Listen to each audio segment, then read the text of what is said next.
నమస్కారం ఘంటారావానికి స్వాగతం. ముందుగా ప్రధాన అంశాలు. పోలీసుల నుంచి తప్పించుకునే క్రమంలోనే ఢిల్లీ పేలుడు ప్రమాదవశాత్తు జరిగి ఉంటుందని ప్రాథమిక అంచనా.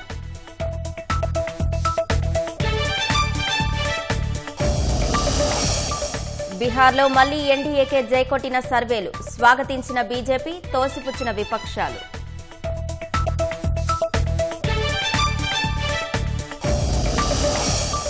ఉప ఎన్నికపై ఆసక్తి చూపని జూబ్లీహిల్స్ ఓటర్లు మళ్లీ 50% మించని polling, కాంగ్రెస్దే విజయమన్న exit polls.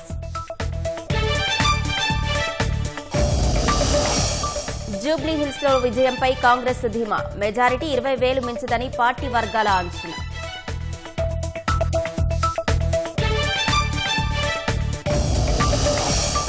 Bharat Bhutan మధ్య కనెక్టివిటీ పెంచుతామన్న ప్రధాని మోదీ, ఇంధన ప్రాజెక్టుల కోసం 4,000 కోట్ల రాయితీ రుణం.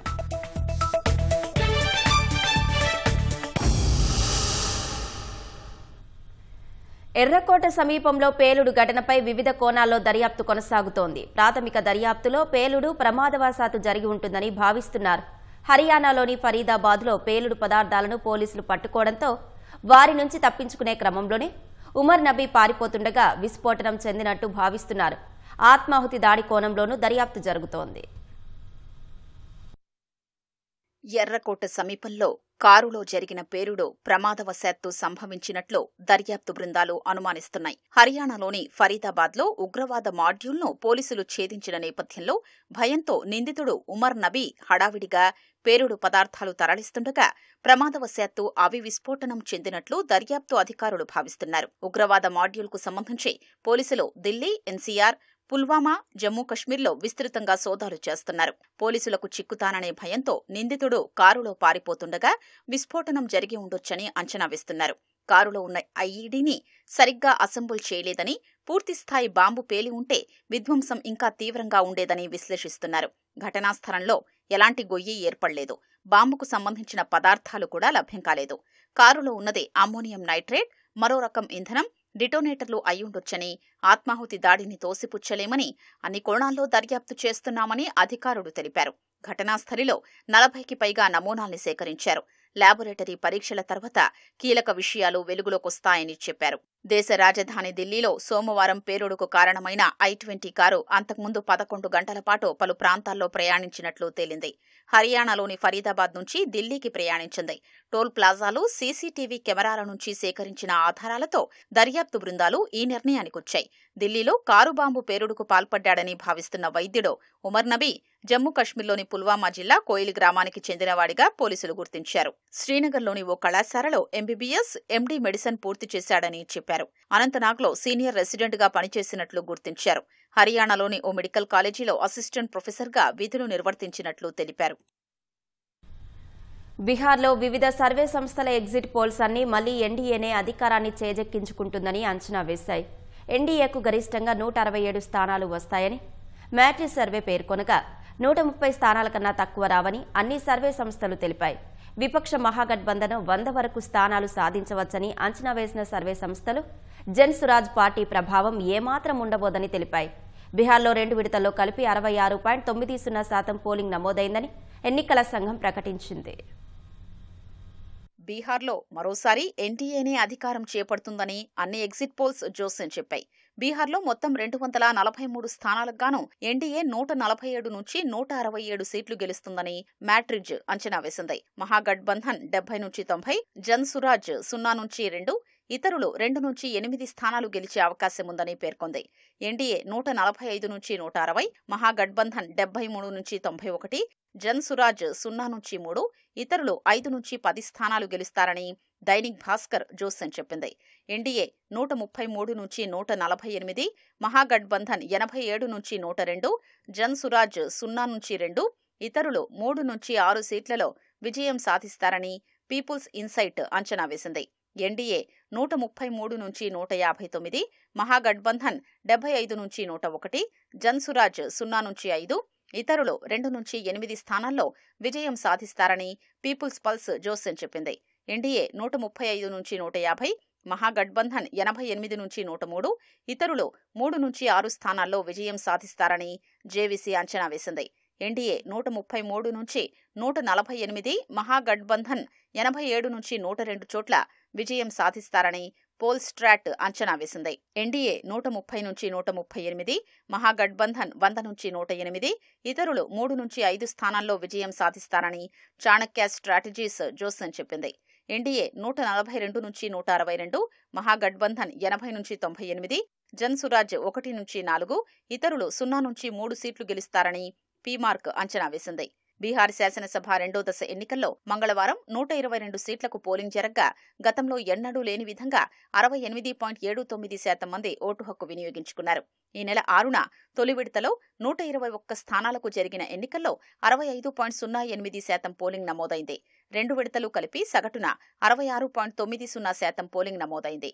2020 అసెంబ్లీ ఎన్నికల్లో కంటే ఇది 9.6% అధికమని బీహార్ ముఖ్య ఎన్నికల అధికారి వినోద్ సింగ్ తెలిపారు. బీహార్ అసెంబ్లీలో మొత్తం 243 స్థానాలు ఉన్నాయి. అధికారంలోకి రావడానికి 122 సీట్లు సాధించాల్సి ఉంటుంది. ఓట్ల లెక్కింపు ఈ నెల 14న చేపడతారు. రాష్ట్రంలో జరిగిన జూబ్లీహిల్స్ ఉప ఎన్నికలో కాంగ్రెస్ పార్టీ విజయం సాధిస్తుందని ఎగ్జిట్ పోల్స్ అంచనా వేశాయి. బీఆర్ఎస్ కంటే ఎక్కువ శాతం ఓట్లు రానున్నట్లు అంచనా వేశాయి. కాంగ్రెస్ అభ్యర్థి నవీన్ యాదవ్, బీఆర్ఎస్ అభ్యర్థి మాగంటి సునీత, బీజేపీ అభ్యర్థి లంకల దీపక్ రెడ్డిలకు ఓట్ల శాతాన్ని ఎగ్జిట్ పోల్స్లో వివరించాయి. కాంగ్రెస్ అభ్యర్థికి 46%, బీఆర్ఎస్కు 43%, బీజేపీకి 6% ఓట్లు వస్తాయని చాణక్య స్ట్రాటజీ సంస్థ అంచనా వేసింది. హెచ్ఎంఆర్ సంస్థ కాంగ్రెస్కు 48.31%, బీఆర్ఎస్ 43.18%, బీజేపీ 5.84% ఓట్లు లభించే అవకాశాలు ఉన్నట్టు పేర్కొంది. స్మార్ట్ పోలో కాంగ్రెస్కు 48.2%, బీఆర్ఎస్ 42.1%, బీజేపీ 7.6% ఓట్లు వస్తాయని అంచనా వేసింది. పబ్లిక్ పల్స్ సర్వే ప్రకారం కాంగ్రెస్కు 48.5%, బీఆర్ఎస్ 41.8%, బీజేపీకి 6.5% ఓట్లు వచ్చే అవకాశం ఉంది.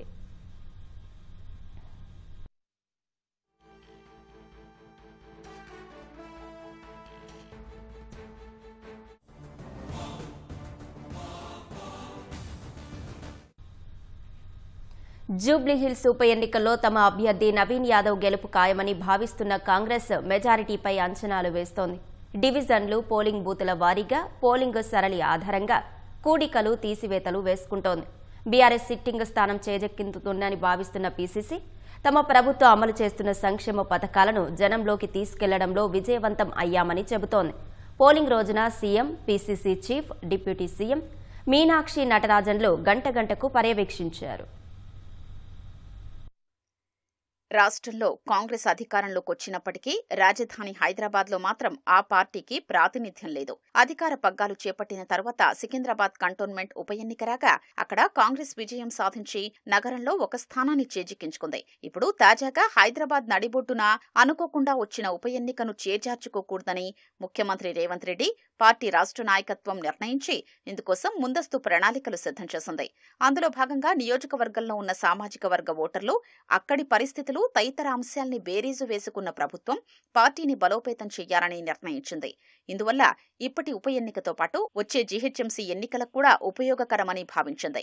హైదరాబాద్ రాష్ట్ర ఇన్ఛార్జ్ మంత్రి పొన్నం ప్రభాకర్, వ్యవసాయ శాఖ మంత్రి తుమ్మల నాగేశ్వరరావు, మరో మంత్రి గడ్డం వివేక్ వెంకటస్వామిలను ఇన్ఛార్జీలుగా నియమించింది. గల్లీ గల్లీ తిరిగి ప్రజా సమస్యల్ని గుర్తించి వాటిని పరిష్కరించుకుంటూ పార్టీకి బేస్ లేని చోట క్రమంగా పార్టీని సంస్థాగతంగా బలోపేతం చేస్తూ వచ్చారు. బీఆర్ఎస్ బలమైన పార్టీ కావడం, 3 సార్లు అక్కడ ఎమ్మెల్యేగా గెలిచిన మాగంటి గోపీనాథ్ నియోజకవర్గం కావడం, ఆయన చనిపోయాడన్న సానుభూతి ప్రజల్లో ఉండడం, ఇలా అనేక రకాలుగా బీఆర్ఎస్ కు అక్కడ అనుకూల వాతావరణం ఉంది. దాన్ని అధిగమించేందుకు వీలుగా కాంగ్రెస్ మంత్రులతో పాటు మరో 20 మంది కార్పొరేషన్ చైర్మన్లను కూడా రంగంలోకి దించింది. 407 పోలింగ్ బూత్లను వీరు జల్లెడబట్టారు. సామాజిక వర్గాల వారీగా ఓటర్లను గుర్తించారు. వారిని ఏ విధంగా దగ్గరకు చేర్చుకోవాలో ప్రణాళికలు సిద్ధం చేసుకుని ముందుకెళ్లారు. ఎన్నికల నోటిఫికేషన్ వచ్చే వరకు పార్టీ బలోపేతం కోసం జరిగిన కసరత్తు ఒక ఎత్తైతే, నోటిఫికేషన్ వచ్చిన తర్వాత సీఎం రేవంత్ రెడ్డి, పీసీసీ అధ్యక్షుడు మహేష్ కుమార్ గౌడ్, రాష్ట్ర వ్యవహారాల ఇన్ఛార్జి మీనాక్షి నటరాజన్, ఉప ముఖ్యమంత్రి భట్టి విక్రమార్కలతో పాటు సీనియర్ మంత్రులు ఉత్తమ్ కుమార్ రెడ్డి, ఇతర మంత్రులు చర్చించి వ్యూహాలకు పదును పెట్టారు. పటిష్టమైన కార్యాచరణ సిద్ధం చేసుకున్నారు. పోలింగ్ తేదీ ప్రకటన తర్వాత సమీక్షల మీద సమీక్షలు చేస్తూ ఎత్తులకు పై ఎత్తులు వేసుకుంటూ ముందుకు వెళ్లారు. ఎన్నికను ప్రతిష్టాత్మకంగా తీసుకున్న సీఎం రేవంత్ రెడ్డి స్వయానా ఆయనే ప్రచారం చేశారు. మరోవైపు మొత్తం పర్యవేక్షణ బాధ్యతల్ని ఉప ముఖ్యమంత్రి భట్టి విక్రమార్కకు అప్పగించారు. అటు ఏఐసీసీ నుంచి కూడా పూర్తిస్థాయి మద్దతు ఉండడంతో పాటు బాధ్యతలు తీసుకున్న వారంతా శక్తివంచన లేకుండా పనిచేశారు. ఇక తమ అభ్యర్థి నవీన్ యాదవ్ విజయం ఖాయమని పోలింగ్ అనంతరం పీసీసీ అధ్యక్షుడు మహేష్ కుమార్ గౌడ్ విశ్వాసం వ్యక్తం చేశారు. గత అసెంబ్లీ ఎన్నికల్లో 48.47% ఓట్లు పోలయ్యాయి. ఈ ఉప ఎన్నికల్లో 55 నుంచి 60% వరకు ఓట్లు పోలయ్యేటట్లు చూడాలని ప్రయత్నించినప్పటికీ కాంగ్రెస్ పార్టీ స్థానిక నాయకత్వం లేక సాధ్యమవ్వలేదని పార్టీ వర్గాలు చెప్తున్నాయి. అయినా కూడా పోలింగ్ సరళిని చూస్తుంటే కాంగ్రెస్ గెలుస్తుందన్న విశ్వాసం పార్టీ వర్గాల్లో కనిపిస్తోంది. ఇదే విషయాన్ని పలు సంస్థలు తమ ఎగ్జిట్ పోల్స్ లో స్పష్టం చేశాయి. దీంతో గెలుపుపై ధీమాతో ఉన్న కాంగ్రెస్ పార్టీ మెజారిటీపై డివిజన్ల వారీగా పోలింగ్ బూతుల వారీగా తీసివేతలు కూడికలు చేసుకుంటున్నారు.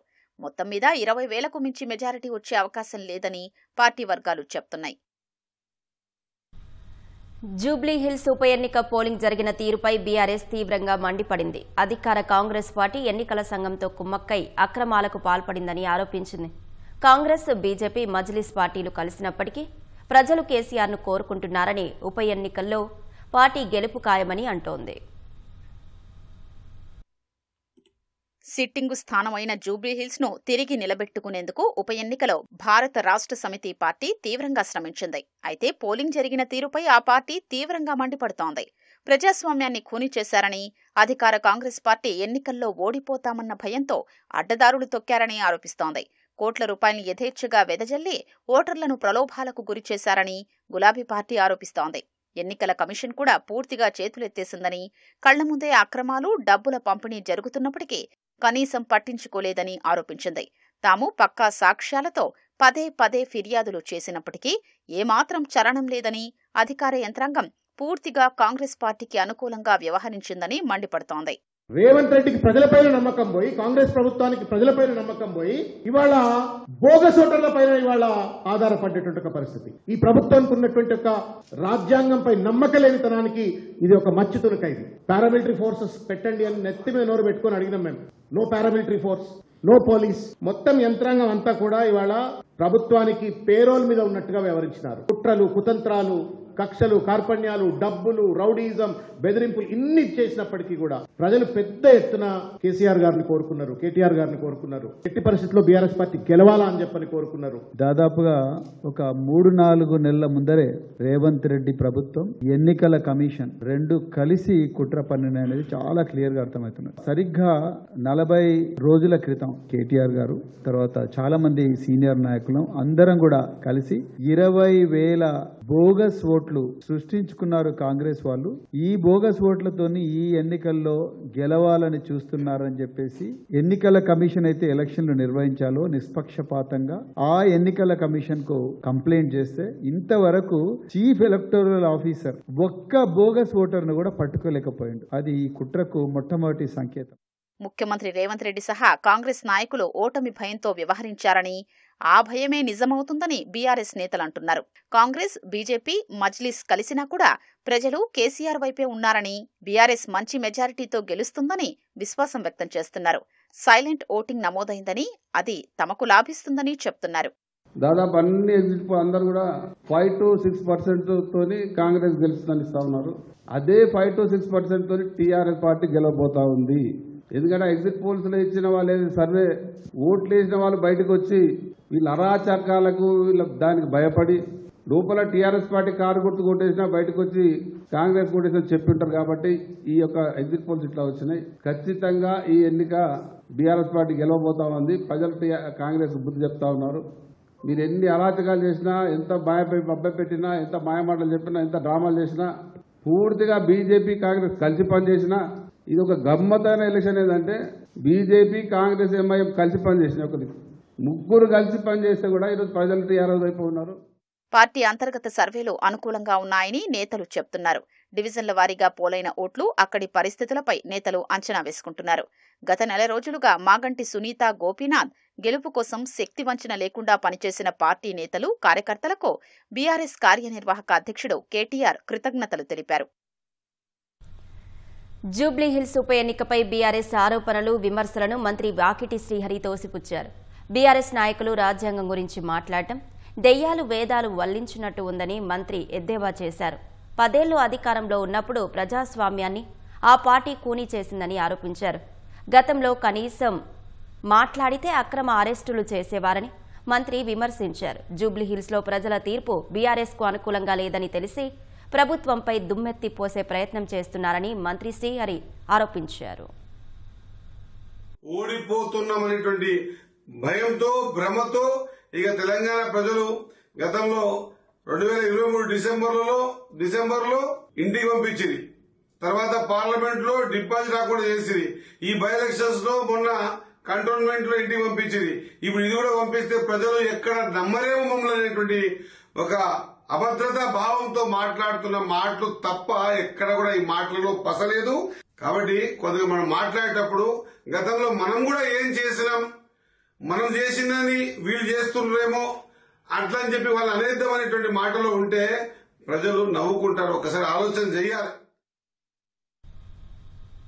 మేడారం మహాజాతర సమీపిస్తుండటంతో పనులు ముమ్మరంగా జరుగుతున్నాయి. సీఎం ఆదేశాల మేరకు చురుగ్గా సాగుతున్నాయి. నేడు మంత్రులు కొండా సురేఖ, సీతక్క, పొంగులేటి శ్రీనివాసరెడ్డి, అడ్లూరి లక్ష్మణ్ మేడారాన్ని సందర్శించనున్నారు. జరుగుతున్న పనులను ప్రత్యేకంగా వీక్షించడంతో పాటు అధికారులతో సమీక్షించి వారికి దిశానిర్దేశం చేయనున్నారు. తెలంగాణ కుంభమేళాగా పేరు పొందిన మేడారం మహాజాతర కోసం సమ్మక్క సారలమ్మల గద్దెల పరిసరాలు సర్వాంగ సుందరంగా ముస్తాబోతున్నాయి. ఆదివాసీ సంస్కృతి సంప్రదాయాలకు నెలవైన ఈ జాతర 2 ఏళ్లకొకసారి ములుగు జిల్లా తాడ్వాయి మండలం మేడారంలో జరగడం ఆనవాయితీగా వస్తోంది. జనవరి 28 నుంచి 31 వరకు 4 రోజుల పాటు మేడారం జాతర రాష్ట్ర పండుగగా వైభవంగా జరగనుంది. వనం వీడి జనం మధ్యకొచ్చే వనదేవతల దర్శనాల కోసం ఆంధ్రప్రదేశ్, మహారాష్ట్ర, ఛత్తీస్గఢ్, జార్ఖండ్ తదితర రాష్ట్రాల నుంచి కూడా భక్తులు పెద్ద సంఖ్యలో తరలివస్తారు. జాతర జరిగే 4 రోజులు సమ్మక్క సారలమ్మ తల్లుల గద్దెలు లక్షలాది మంది భక్తులతో జనసంద్రంగా మారుతాయి.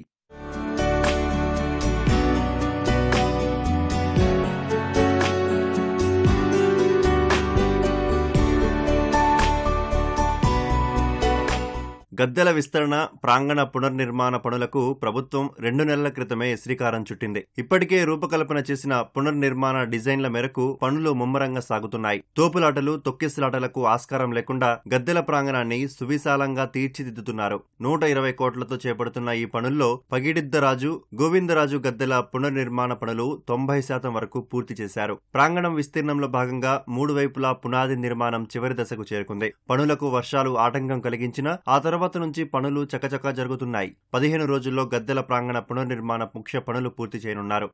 ప్రభుత్వ ఆదేశాలతో రోడ్లు, భవనాలు, పంచాయతీరాజ్, ఎన్పీడీసీఎల్, నీటిపారుదల, ఆర్టీసీ, గ్రామీణ త్రాగునీటి సరఫరాల శాఖల అధికారులు యుద్ధ ప్రాతిపదికన పనులు చేపడుతున్నారు.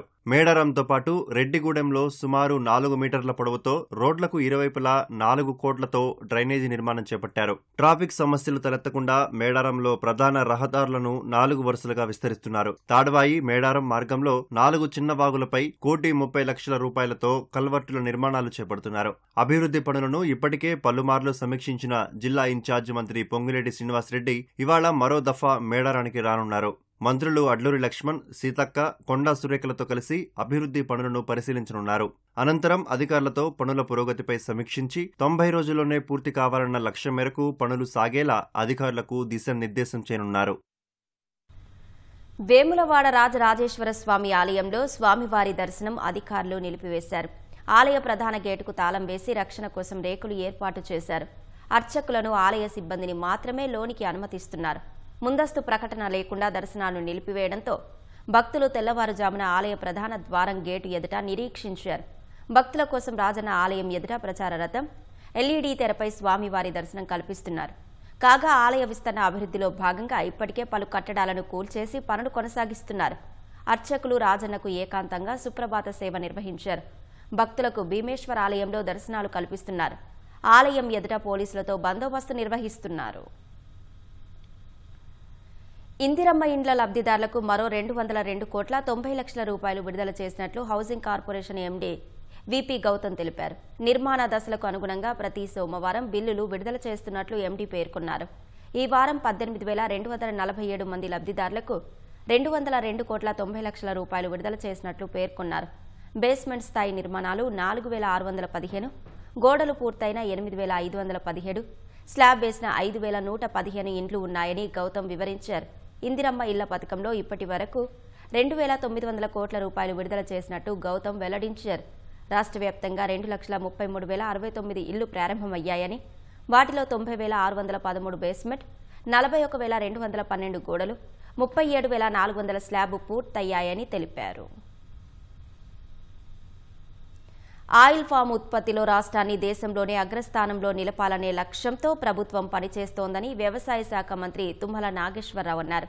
సచివాలయంలో ఆయిల్ ఫామ్ కంపెనీల ప్రతినిధులతో సమావేశమైన మంత్రి రాష్ట్రంలో 2,74,000 ఎకరాల్లో ఆయిల్ ఫామ్ సాగు జరుగుతోందని తెలిపారు. ప్రస్తుత ఆర్థిక సంవత్సరానికి 1,25,000 ఎకరాల లక్ష్యం నిర్దేశించగా ఇప్పటి వరకు 31,158 ఎకరాల్లో మాత్రమే సాగు పూర్తయినట్లు చెప్పారు. మార్చి నాటికి మిగిలిన 93,842 ఎకరాలు సాగులోకి రావాల్సి ఉందన్నారు. ఆయిల్ ఫామ్ సాగుకు 12 లక్షలకు పైగా అనువైన భూమి ఉన్నందున వచ్చే 4 ఏళ్ల పాటు ఏటా 2 లక్షల ఎకరాల్లో పంట సాగు చేయడమే లక్ష్యంగా పనిచేయాలన్నారు. 3 ఏళ్లలో 10 లక్షల ఎకరాల విస్తీర్ణంలో సాగు ద్వారా దేశంలోనే ఆయిల్ ఫామ్ ఉత్పత్తిలో మొదటి రాష్ట్రంగా నిలుస్తుందన్నారు. ఆయిల్ ఫామ్ విస్తరణలో నిర్లక్ష్యం వహించే కంపెనీలపై కఠిన చర్యలు తీసుకుంటామని తుమ్మల హెచ్చరించారు. రైతుల సందేహాల నివృత్తి కోసం కంపెనీలు తమ పరిధిలో రైతు సలహా కేంద్రాలు ఏర్పాటు చేయాలని మంత్రి ఆదేశించారు. లేని భూమికి పత్రాలు సృష్టించి పండని పంటను కొనుగోలు చేసినట్లు చూపించి 2 కోట్ల 10 లక్షల రూపాయల కుంభకోణానికి పాల్పడిన నిందితులను పోలీసులు అరెస్టు చేశారు. హనుమకొండ జిల్లా సాయంపేట మండలంలోని కాట్రపల్లి, సాయంపేట ధాన్యం కొనుగోలు కేంద్రాల్లో గత రబీ సీజన్లో రైతుల నుంచి ధాన్యాన్ని కొనుగోలు చేయకుండానే చేసినట్లు లెక్కలు చూపించి మిల్లర్లు ప్రభుత్వం నుంచి 2 కోట్ల 10 లక్షలు కొట్టేశారు. ఈ కేసులో ఇప్పటికే 5గురిని అరెస్టు చేసిన పోలీసులు మంగళవారం ప్రధాన నిందితుడు రైస్ మిల్ యజమాని బెజ్జంకి శ్రీనివాస్తో పాటు మరో 17 మందిని అరెస్టు చేశారు. నిందితుల నుంచి 1,07,84,000 స్వాధీనం చేసుకున్నట్లు Warangal east zone DCP Ankit Kumar వెల్లడించారు. మరో 2 పరారీలో ఉన్నట్లు తెలిపారు. సిద్దిపేట జిల్లా ములుగు పోలీస్ స్టేషన్లో లంచం వ్యవహారంతో కలకలం రేగింది. ములుగు మండలంలోని ఓ గ్రామానికి చెందిన మహిళకు ప్రభుత్వం డబుల్ బెడ్రూమ్ ఇల్లు మంజూరు చేయగా ఆ ఇల్లు మరో వ్యక్తి కబ్జా చేశాడు. బాధితురాలు పోలీసులను ఆశ్రయించగా సిబ్బంది కొరత ఉందని ఎస్ఐ స్పందించినట్టు తెలుస్తోంది. దాంతో బాధితురాలు హైకోర్టును ఆశ్రయించగా అత్యున్నత న్యాయస్థానం బాధితురాలికి ఇల్లు అప్పగించాలని రెవెన్యూ అధికారులను ఆదేశించింది. తహసీల్దార్ ఆదేశాల మేరకు పోలీసు రక్షణ ఇవ్వాలని ఎస్ఐకు లేఖ ఇచ్చినా ఆయన పట్టించుకోలేదు. తర్వాత బాధితురాల నుంచి ఎస్ఐ 1 లక్ష రూపాయల లంచం డిమాండ్ చేశారని, చివరకు 50,000 రూపాయలకు ఒప్పందం కుదిరిందని ఏసీబీ అధికారులు తెలిపారు. బాధితురాలి ఫిర్యాదు మేరకు పన్నిన వలలో లంచం డబ్బులు తీసుకుంటున్న ఎస్ఐ డ్రైవర్ను ఏసీబీ అధికారులు పట్టుకున్నారు. ఎస్ఐ విజయ్ కుమార్, కానిస్టేబుల్ రాజుపై ఏసీబీవి అధికారులు కేసు నమోదు చేశారు. ఏపీలోని అన్నమయ్య జిల్లా మదనపల్లిలో కిడ్నీ రాకెట్ బయటపడింది. విశాఖకు చెందిన సూరిబాబు భార్య యమున కిడ్నీని గోవాకు చెందిన రంజన్ నాయ్కు ఇచ్చేలా ఒప్పందం చేసుకున్నారు. విశాఖ వాసులు పద్మ, సత్య మధ్యవర్తులుగా వ్యవహరించి 8 లక్షలు ఇచ్చేలా ఒప్పందం కుదిర్చారు. మదనపల్లిలోని గ్లోబల్ ఆసుపత్రిలో కిడ్నీ సేకరించి గోవాలో ఉన్న వ్యక్తికి పంపించేలా ఏర్పాట్లు చేసుకున్నారు. ఈ నెల 9న శస్త్రచికిత్స చేస్తుండగా మూర్ఛ రావడంతో యమున మృతి చెందింది. విషయం తెలుసుకున్న భర్త సూరిబాబు తిరుపతికి చేరుకోగా అప్పటికే యమున మృతదేహాన్ని రహస్య ప్రాంతానికి తరలించారు. సూరిబాబు ఫిర్యాదుతో ఆసుపత్రిలోని పలువురు సిబ్బందిని పోలీసులు అదుపులోకి తీసుకున్నారు. గ్లోబల్ ఆసుపత్రి నిర్వాహకురాలు డాక్టర్ శాశ్వతి మదనపల్లె ప్రభుత్వ ఆసుపత్రి డయాలసిస్ కేంద్రంలో వైద్యురాలిగా పనిచేస్తున్నారు. దీంతో ప్రభుత్వ ఆసుపత్రి డయాలసిస్ కేంద్రం బాధ్యుడు బాలరంగన్ని అదుపులోకి తీసుకున్నారు. గ్లోబల్ ఆసుపత్రి నిర్వాహకురాలు శాశ్వతి అన్నమయ్య జిల్లా ప్రభుత్వ ఆసుపత్రుల సమన్వయాధికారి డాక్టర్ ఆంజనేయులు కోడలే కావడంతో ఆయన ప్రమేయంపైన ఆరా తీస్తున్నారు. రంగారెడ్డి జిల్లా రాజేంద్రనగర్ మండలం బుద్వేలులోని 4.19 ఎకరాల యాజమాన్య హక్కుల కోసం 2 ప్రైవేటు వ్యక్తులు పెట్టుకున్న వినతి పత్రాలపై నిర్ణయం వెలువరించిన తర్వాతే వేలంపై నిర్ణయం తీసుకోవాలంటూ హెచ్ఎండీఏకు హైకోర్టు ఆదేశాలు జారీ చేసింది.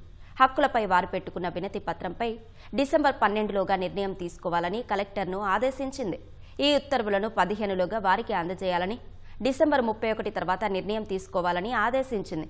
ముద్వేల్లో 4.19 ఎకరాల తమ పట్టా భూమికి సంబంధించి వినతి పత్రాలు ఇచ్చినా పట్టించుకోకుండా 2023లో ఇచ్చిన వేలం నోటిఫికేషన్ను సవాలు చేస్తూ కె రవీందర్ అతని సోదరుడు హైకోర్టులో పిటిషన్ దాఖలు చేశారు. దీనిపై విచారించిన సింగిల్ జడ్జ్ పిటిషనర్లు ఇచ్చిన వినతి పత్రంపై కలెక్టర్ పరిష్కరించిన 2 వారాల దాకా ఎలాంటి నిర్ణయం తీసుకోరాదంటూ ఉత్తర్వులు ఇచ్చారు. సింగిల్ జడ్జి ఉత్తర్వులను సవాల్ చేస్తూ హెచ్ఎండిఏ దాఖలు చేసిన అప్పీలుపై ధర్మాసనం విచారణ చేపట్టి ఉత్తర్వులను సవరించింది. ఇప్పటికే సింగిల్ జడ్జి ఇచ్చిన గడువు ముగిసినా అధికారులు ఎలాంటి చర్యలు తీసుకోలేదని, అందువల్ల డిసెంబర్లోగా వినతి పత్రాలపై ఉత్తర్వులు జారీ చేసి వాటిని తెలియజేయాలని, డిసెంబర్ 31 తర్వాతే వేలంపై నిర్ణయం తీసుకోవాలని ఆదేశిస్తూ విచారణను జనవరి 2కు వాయిదా వేసింది.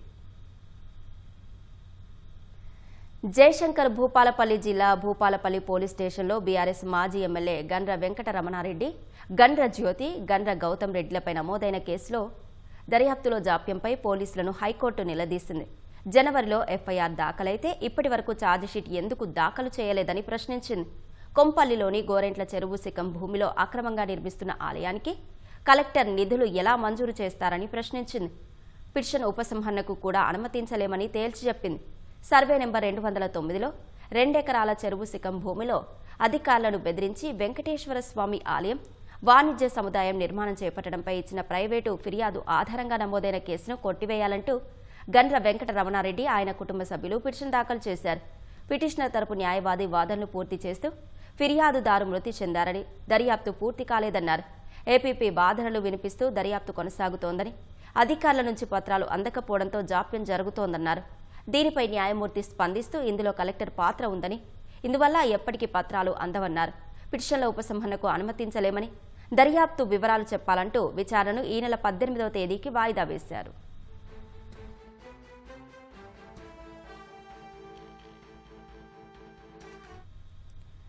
భారత్ భూటాన్ల అభివృద్ధి, సమృద్ధి ఒకదానితో ఒకటి దగ్గరి సంబంధం కలిగి ఉన్నాయని ప్రధాని నరేంద్ర మోదీ అన్నారు.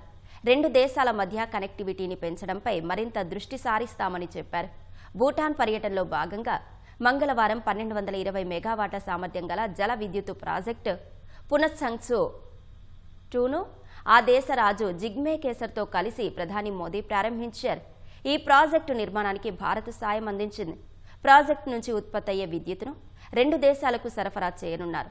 భూటాన్లో ఇంధన ప్రాజెక్టులకు నిధులు సమకూర్చడానికి భారత్ 4000 కోట్ల రూపాయల రాయితీ రుణాన్ని ప్రకటించింది.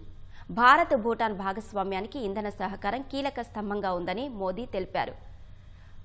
పునఃసంగు జల విద్యుత్ ప్రాజెక్టు 2 దేశాల మధ్య స్నేహానికి శాశ్వత చిహ్నమని ఎక్స్లో పేర్కొన్నారు.